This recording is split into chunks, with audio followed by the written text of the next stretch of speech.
Perfection and goal settings. In the previous video, I spoke about perfection and anxiety.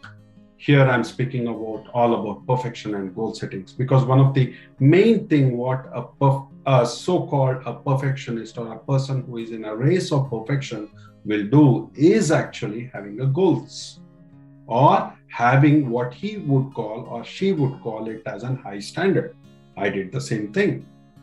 I used to call I'm having a very high standards or high expectations of myself, high expectations for others to meet also. It's not just about me. That's how I saw the world from my eyes. So I used to have something called a very high standards, which I was always in a race to meet that. In that race, anxiety kicked in, and I mostly didn't meet.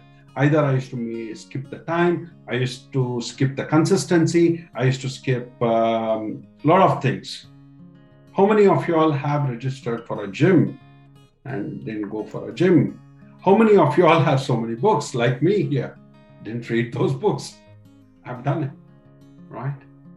If I used to call that, I have a very high standards, I want to be perfect, then I should have read all those books before it's lying from past years here.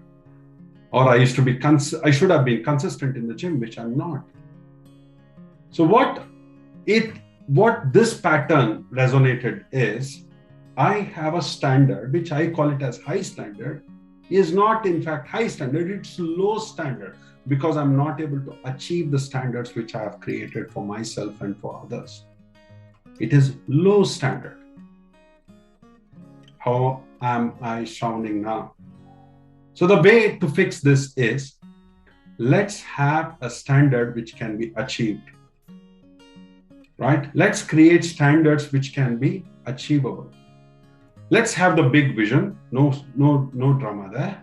Let's have a big vision. Yes, I want to create an orphanage, an NGO or an NPO, and have 100 kids as my kids before I leave this planet. Yes, that's my vision. But let's actually chunk it down to an achievable goals in a smart way. Specific, measurable, achievable, repeatable, and transferable. Right? That's a goal which we all know in the corporate drill. Let's actually chunk it down to that smart level of goals so that we achieve that. Now we are heading towards the right direction. Now we have a standard which can be achieved. And thus, when we achieve each time, our confidence increases.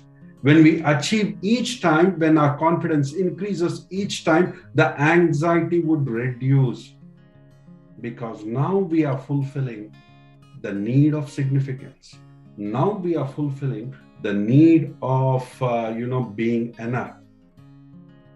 Right? 6 core needs, 3 universal fears, what I would create videos in the next coming days. We'll speak on this, but we are filling the buckets, and this would reduce anxiety. Hope it made sense. I'm Sesh. I'm creating a video on a series of videos on anxiety to help people. So someone here would be benefited from these videos. Hope it made sense. Feel free to click on the link above and book a free session, and I'll be there to talk to you. Thank you. Have a good one.